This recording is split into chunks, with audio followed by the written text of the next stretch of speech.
Welcome to the Parenting Puzzle Podcast with Dr. Daniela Owen, the podcast where we attempt to solve the parenting puzzle together. What's going on, everybody? Welcome into another edition of the Parenting Puzzle with Dr. Owen. I'm not cold. I'm just really, really excited.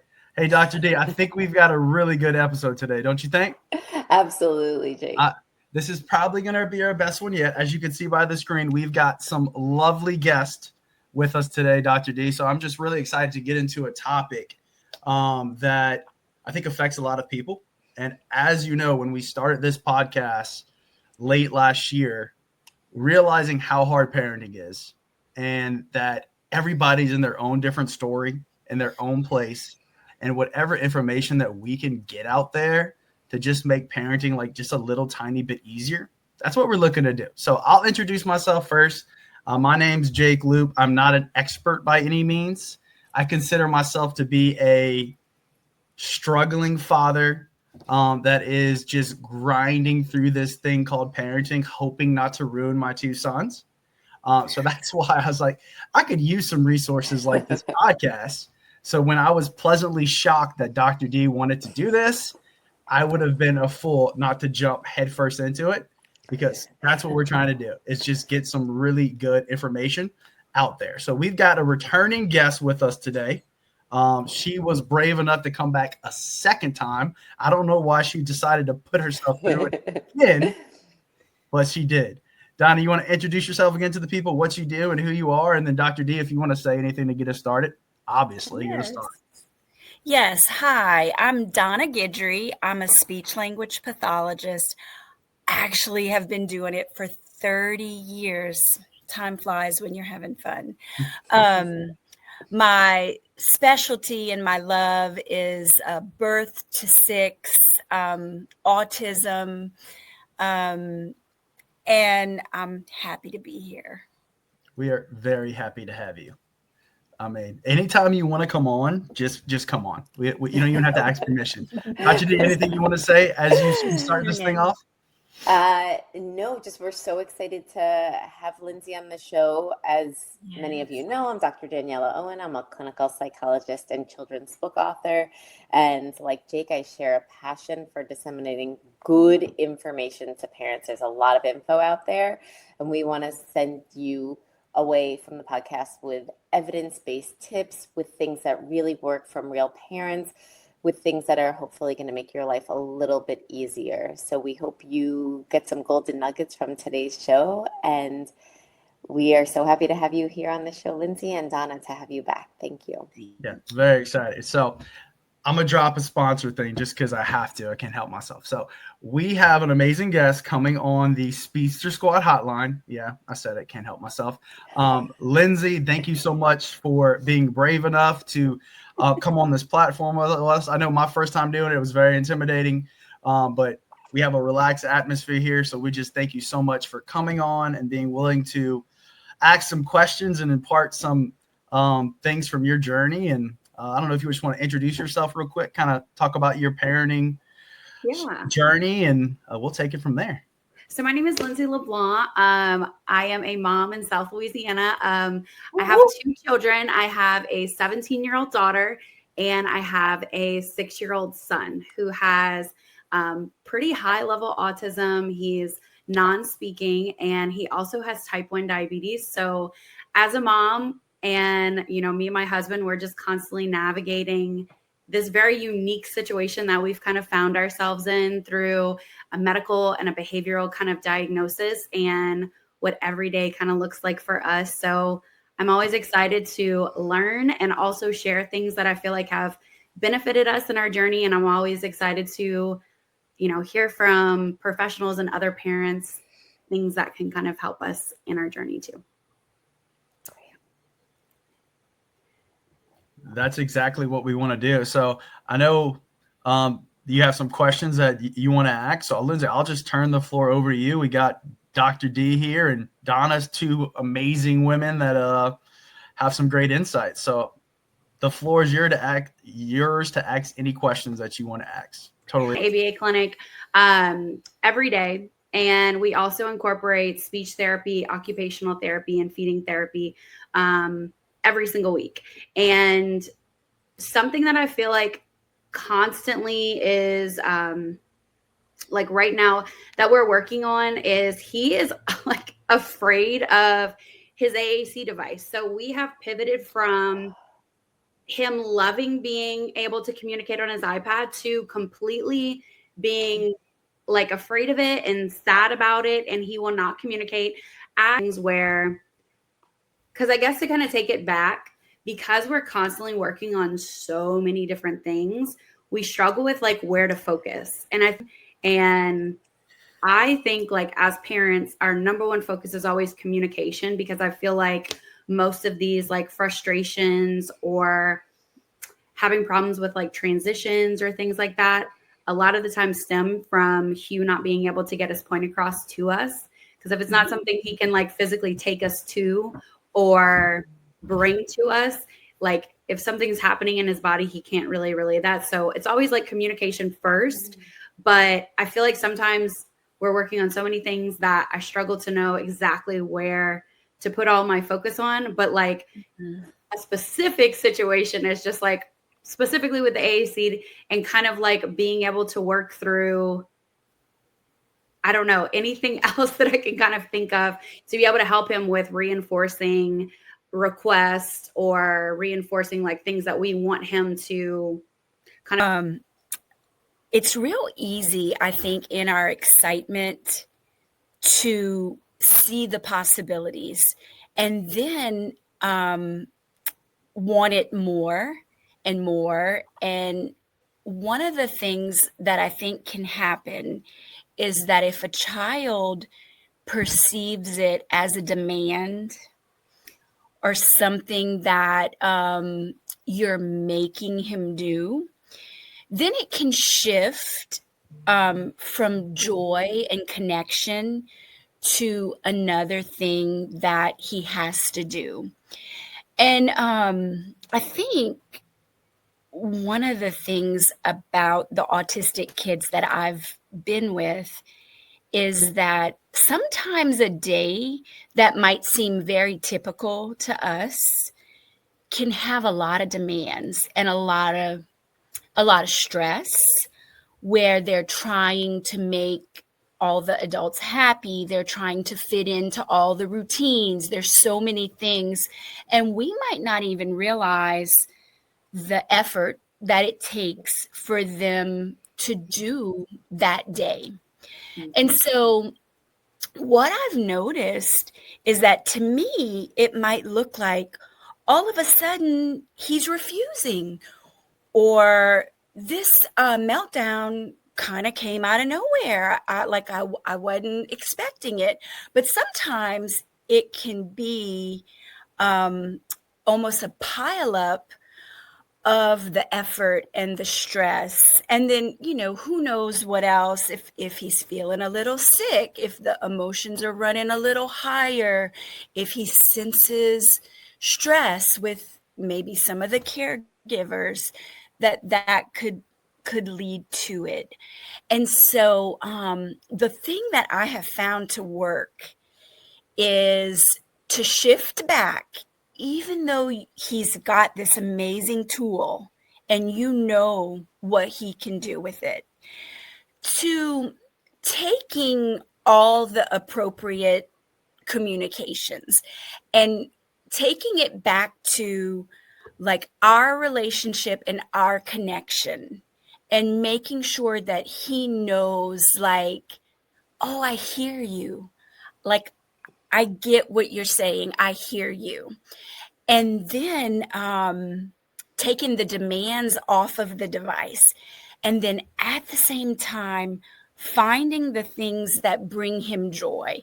Like, I'm talking belly laughs and just complete joy. And find a way to use the device there so that he can associate it with things that are fun. And so that's kind of my first steps with that. And then you might find that some pressure off of that and just joyful use, comments about things being funny, or using it while you do something he loves or something that he's really good at. Is he good at numbers? Bring it out and let's talk about numbers, and use the device at the same time with no pressure.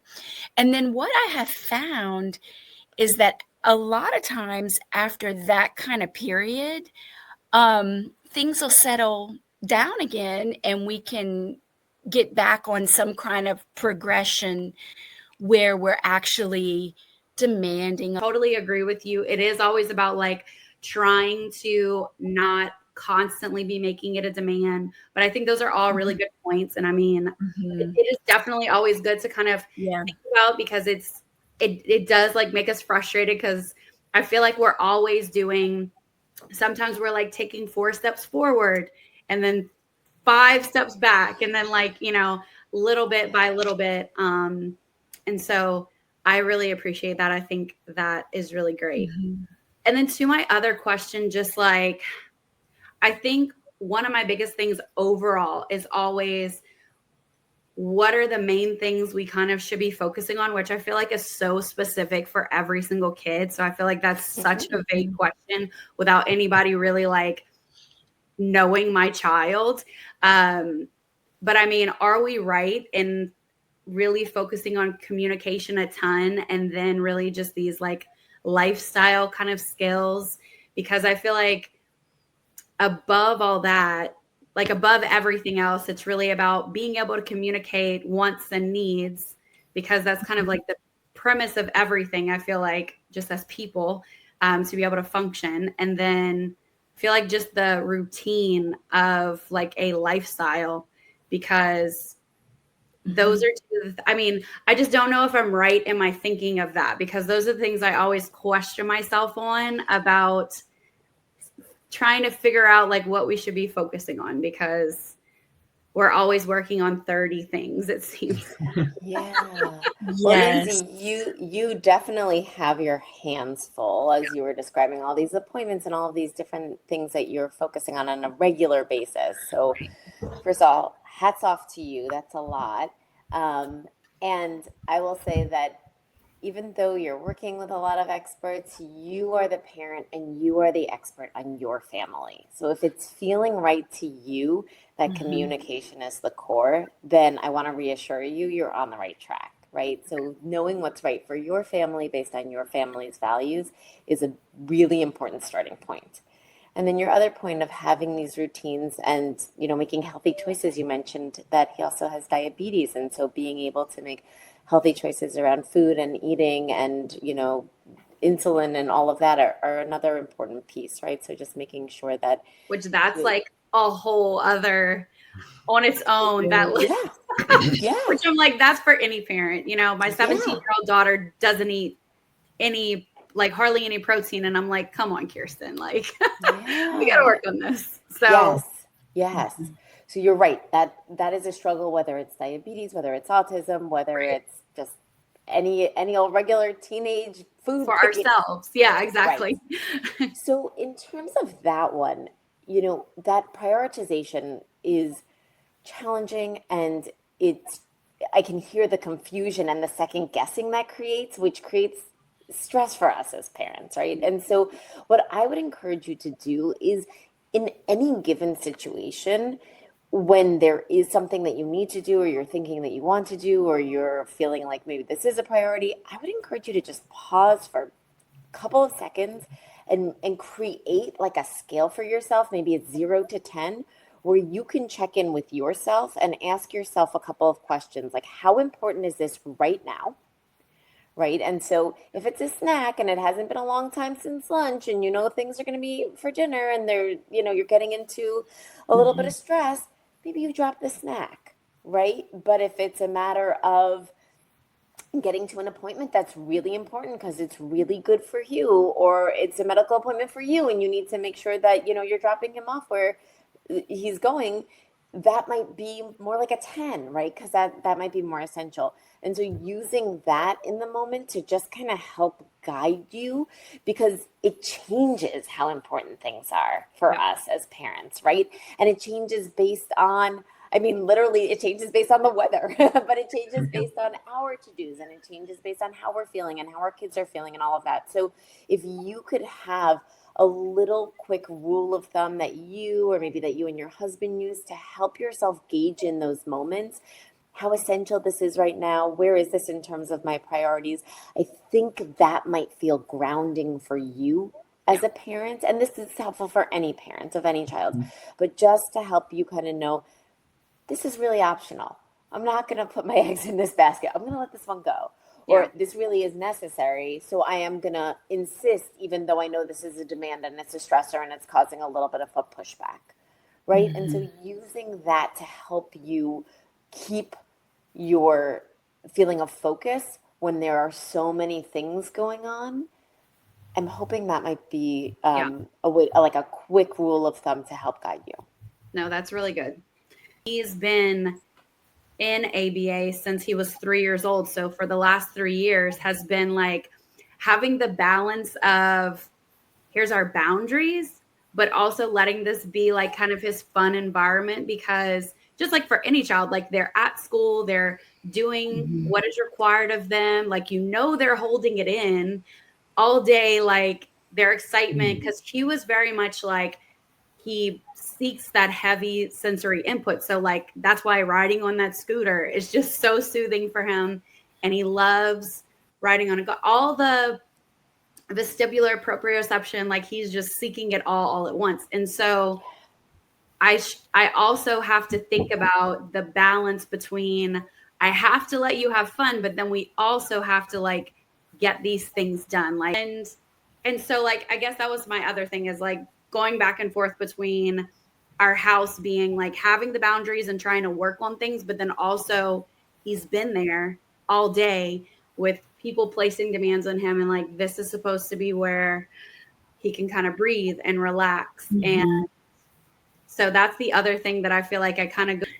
It really is a lot. And I can only imagine like all the time how you must be thinking about how to balance it. Like this, I feel like this side of my head is just constantly, and I mean, it never turns off. Like I'm constantly connected to a glucose monitor and like trying, do we have to change a pod today? So I even remember, 3 years ago when he was diagnosed, even thinking like, how am I going to do this? Because it was already so hard behaviorally, but then, putting a medical diagnosis on top of that while being displaced, not having a house in the middle of a hurricane disaster. It's just crazy. So, I mean, I'm very proud of like how far we've all come as a family. And I'm always so proud of Hugh because he's just been so resilient through it all. And I feel like I try not to have like these specific expectations, but there are things that like I hope for him. And absolutely, it's just kind of beautiful to see the journey, but like I'm always on a quest to do things that could be an intervention or get him some type of help that will benefit him in some type of way, because this is his, this is his whole life. Like this is our whole life, because I don't know. And I'm a firm believer in like the earlier we can intervene, the better. And so what you pick today, what works today and what feels good is going to be great. It's going to be okay. It's too much. If you think of all the things, like we've got to work on tying shoes and letters and reading and all of that. This is how I think about it. I think that all children, but especially autistic children, have this space that they can really learn. And so when I work with parents, I say the priority is to take care of the space and to make the space as big as possible. So what goes into making the space big is being regulated, being engaged, connecting, especially with mom and dad. I don't think there's anything more important than the beautiful connection. And if I could get a message across to every parent is that your relationship and you loving your child is just important, if not more important than any of the experts or the therapists or the therapies. So that, and then in that space is where you're going to see the magic, that when he's regulated and engaged and connected, when he can imitate, when he can attend, when he's perceiving the same thing that we're presenting, the natural learning is going to happen. And it's just like you said, sometimes you bring him to a therapy, the space is not there. And he's like, nope, not today. But then there's another time that maybe you're just riding your scooter and enjoying each other, and maybe he's counting or he's echoing words, and then wow, there was the space. Yeah. So I love the idea of communication as a priority, but when the space is there, like the natural thing is going to happen. And then I always, for myself, one of the things I've learned as a mom is that when it does feel very overwhelming, and like you do a check-in, like Dr. D talked about, like, what is one thing, what could I do? Just one thing that I could accomplish. And so maybe some days it'll be like that. Like, what is just one thing? So that's kind of my take on it. But I love making just a space for learning. And I do think that's my one big overarching thing to like any parents who are listening of, parents of autistic children specifically, is regulation. And I don't think I realized how much regulation was like playing a part in all of this and like really focusing. So for us, it's regulating and making sure his blood sugar is within range. But I think figuring out techniques of what things are going to help your child like to actually be regulated. So we know, like specifically for Hugh, swinging, riding his scooter, doing joint compressions, deep pressure. And when we stopped everything and focused on those things, it really, I feel like it gave us kind of a breakthrough, specifically when we get to speech therapy. And that was something that our OT really worked with us through. And that was kind of a game changer. So that was really, really beneficial to us. And it's something that I think we really had to pivot a little bit to make sure that anytime we were having meltdowns, or, I mean, now we just call it out for he's super dysregulated. We understand what it actually is. But I think before we weren't thinking about it from that perspective. And now, and having those tools on hand. So we'll carry like a therapy brush. We'll have, different socks. Actually, one of the other things that we'll do is sometimes if Hugh's really upset about something, we'll just take him to the bathroom and be like, do you want to change out clothes? And even just like changing into new clothes, because it's probably just a new feeling. I think that's good with like any kids. Maybe if they're really upset, just like changing into some fresh clothes. And so just things with regulation as a whole, I think have been really beneficial to us as parents, kind of learning and thinking about that first and foremost. And even beyond that, how regulating if they're hungry. So like specifically for non-speaking kids who might be hungry and can't say they're hungry. It's something that I completely missed. And I'm like, I think about myself, how dysregulated I am and how hangry I get. So what about a child who might be hangry, can't say that, and thinking about, so I know that might be something specific to me, but that is something that I think I had to be like, oh yeah, food is extremely regulating. Yes. Yeah. And Everybody likes to eat. Very much. And that speaks to your earlier point about sort of structure versus looseness, and really being able to have some pillars Yeah. within your day that you can kind of depend on, which can include things like meals. So you know those are dependable, and those can be the structure that you're using, right? Or like a specific bedtime. But I just want to comment on what you were saying about regulation, because also parent regulation is a big deal. And sometimes we forget that. And kids are really sensitive to what we're experiencing.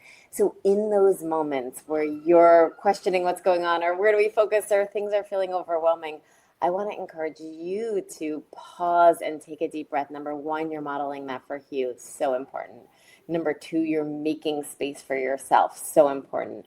And number three, you're shifting all gears into regulation mode. And for Hugh from that space, things are going to happen. And also for you as a parent from that space, you're going to have the best luck and success and be able to think the most clearly and be the most calm and be the most flexible. So I really want to encourage you to pause and take the breath, or 3 or 10, or step into the other room if you need to, or step outside. And like you said, change the feel of the clothes, change the airflow.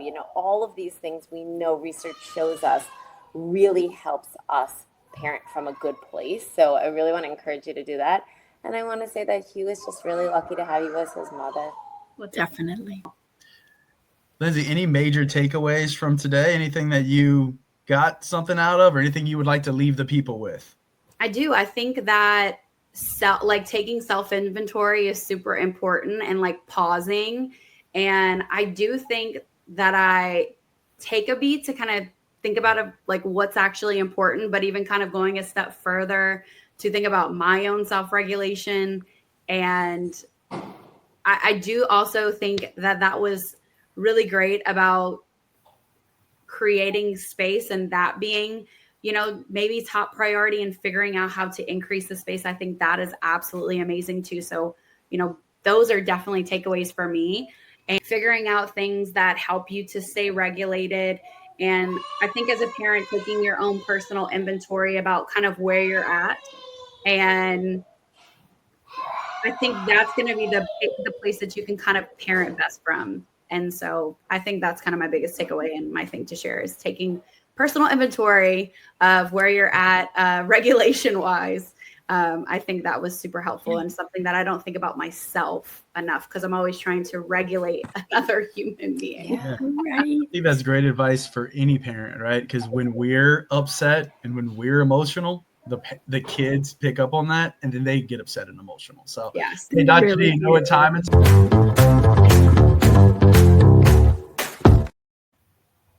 Okay, I'm hesitant not to just cede my last word to Lindsay, but I think Lindsay's biggest takeaway, and one of the things that we heard today, in addition to parenting with love, making space for growth, connecting things that are no longer positive with positive associations to bring them back into the realm and get them back being used.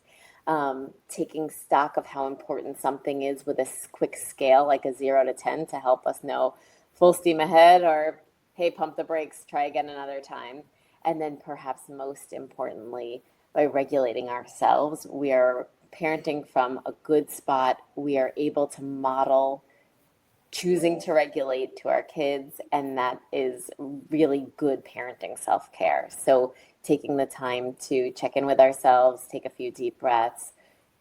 Sometimes it'll just take 3, 5, 10 seconds, and 10 seconds later are in such a different place. So make sure you take that time for yourself. Take care, everyone. Thank you for being here. I just want to say before we go, the best way for us to grow our podcast is to like, share it, subscribe on Dr. D's YouTube channel. You can go check out Lindsay and some of the stuff she's sharing on our Instagram. It's amazing. She's building a community out there. If you like the podcast and you want to get this thing out there a little bit more, please comment, share. We're looking for more people to come on. So Donna, thank you so much for being in this. We absolutely love you. Lindsay, I admire you so much and what you're doing and how you're trying to get a lot of good information out in the world. And we're hoping to bring another podcast just like this to you soon. Thanks, everybody. Peace. Bye, everyone. Thanks for tuning in. We hope you enjoyed today's episode. If you did, please consider subscribing and leaving us a review. It really helps us out and lets others discover the show.